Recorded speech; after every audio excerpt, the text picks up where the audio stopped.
औज़ुबिल्लाहिमिनश्शैतानिर्रजीम बिस्मिल्लाहिर्रहमानिर्रहीम।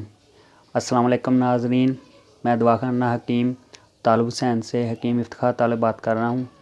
उम्मीद है आप सब लोग खैरियत से होंगे। अच्छा, आज का हमारा मौजू है, टॉपिक है जमा और हम बिस्तरी के बाद होने वाली कमज़ोरी। इसका फ़ौरी तौर पे तदारक क्या हो सकता है, किस तरह आप इस कमज़ोरी से बच सकते हैं और किस तरह आप घरेलू टोटकों के इस्तेमाल से इस मसले को हल कर सकते हैं और कमज़ोरी से बच सकते हैं। आज मैं आपको बताऊंगा कि क्या तरीक़ाकार है, किस तरीके के तहत आप जिनसी कमज़ोरी से बच सकते हैं। याद रखें, ये वीडियो दोनों के लिए है, मियाँ बीवी के लिए, यानी मर्द और औरत दोनों के लिए यकसा मुफीद है। फिर भी अगर मज़ीद कोई मसला हो तो अपने मुआलिज से लाजमी रब्ता कर लें और उससे कन्फर्म कर लें।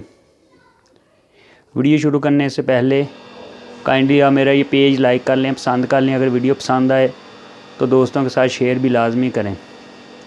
अब चलते हैं वीडियो की तरफ। हम बिस्तरी के बाद, मलाब के बाद मियाँ बीवी पर जमूद, सुकून और नींद का गलबा तारी हो जाता है। इसलिए दोनों को चाहिए कि नींद से पहले अपने अज़ाए मखसूसा को धो डालें। मलाब के बाद पेशाब का लेना भी मुफीद है, इससे पेशाब की नाली साफ़ हो जाती है।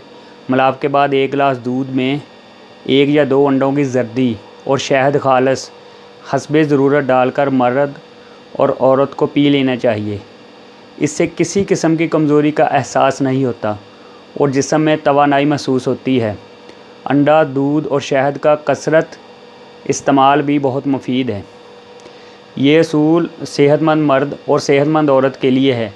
किसी भी बीमारी की सूरत में नीचे दिए गए नंबर पर रब्ता कर सकते हैं। अल्लाह ताला आपको सेहत और तंदुरुस्ती दे। दुआ में याद रखिएगा। उम्मीद है आपको मेरी ये वीडियो पसंद आई होगी। ओके, अल्लाह हाफिज़।